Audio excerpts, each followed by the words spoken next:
Se o senhor, de fato, for às urnas para disputar a cadeira de governador de Minas Gerais, quem que o senhor acha que deva ser o principal adversário do senhor? É Matheus Simões, é Nicolas, é Cleitinho? Nicolas, que não é um nome tão posto, mas, enfim, dos que estão colocados, Simões, Cleitinho, quem é o seu principal adversário? Bom, primeiro, para ter adversário, é preciso ter candidatura. Então, nós não podemos falar a respeito de adversários, mas, havendo uma candidatura, adversário não se escolhe.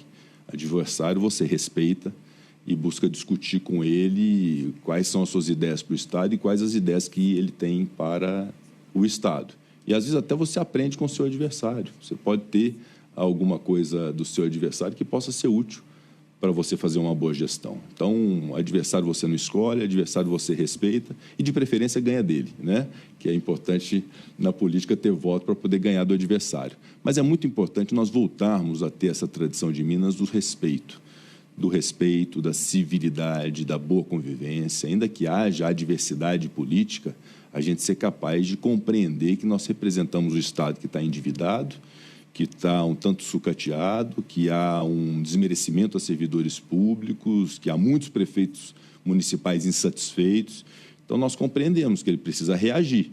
E, para reagir, nós precisamos de uma construção mais coletiva, um pouquinho mais de união, um pouquinho mais de civilidade, de respeito e menos intransigência, achar que a gente é dono da verdade. E muito menos antecipar também muito o processo eleitoral. Isso é muito ruim também, o que está acontecendo em Minas Gerais, está acontecendo no Brasil. Então, antecipando para mais de um ano uma disputa eleitoral, quando, na verdade, Minas precisa, nesse momento, da política que governa o Estado e não que dispute eleições, sob pena de nós dividirmos questões importantes como a do Propag, como de coisas que nós precisamos realizar e defender aqui no governo federal para Minas Gerais. Nós não podemos ter essa divisão agora. Sejamos inteligentes de que a eleição tem um momento certo para a gente fazer as disputas, que nesse momento nós temos um mínimo de união, de civilidade, de respeito, que eu acho que eu busco ter com os meus pretensos adversários, porque eu acho que isso é importante na política e Minas não pode se dar ao luxo de uma divisão tão precipitada que sacrifica o povo mineiro. E o senhor avalia que vai ser uma eleição mais ou menos polarizada que as anteriores, ou pode ser uma eleição de partidos mais de centro, como foram as municipais? Eu desejo muito que seja menos polarizada. Eu desejo que seja uma campanha propositiva, um reconhecimento que nós precisamos de soluções, nós não precisamos mais de briga. Eu acho até que as pessoas estão tanto cansadas dessa disputa que não entrega, dessa disputa que não gera resultado, dessa disputa que continua travando o crescimento de Minas Gerais e do Brasil. Então, eu espero muito que seja menos polarizada e que seja mais propositiva. E, se polarizada for, nós temos sempre que defender. O que eu não acho, defender o bom senso e a moderação. O que eu não acho, Edilene, eu acho inadmissível é alguém que seja político, que tenha sido eleito várias vezes, se render ao radicalismo, ao fundamentalismo, se render à lacração da rede social, à falta de argumento, à falta de projeto, para poder ter um like em rede social. Isso que realmente é uma coisa que eu jamais farei. Eu escolhi não ser populista, eu escolhi não ser demagogo, eu escolhi tomar decisões, ainda que elas sejam antipáticas, que gerem muito descontentamento de parte da população, mas é a decisão que precisava ser tomada para preservar instituições, preservar a democracia, preservar o Estado de Direito, preservar o bom senso.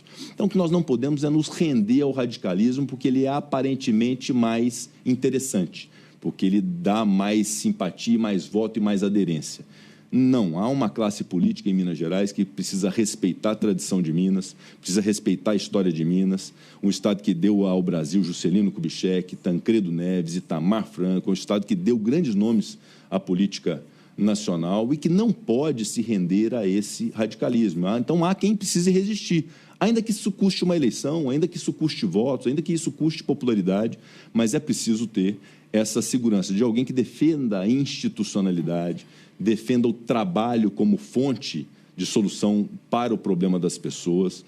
Então, eu acredito muito nessa política e eu não vou transigir nem 1 milímetro nessa minha caminhada, seja qual for o meu futuro. Eu jamais vou me render ao radicalismo. Eu vou conversar com todo mundo, conversar com todos os partidos políticos, mas com quem seja democrático.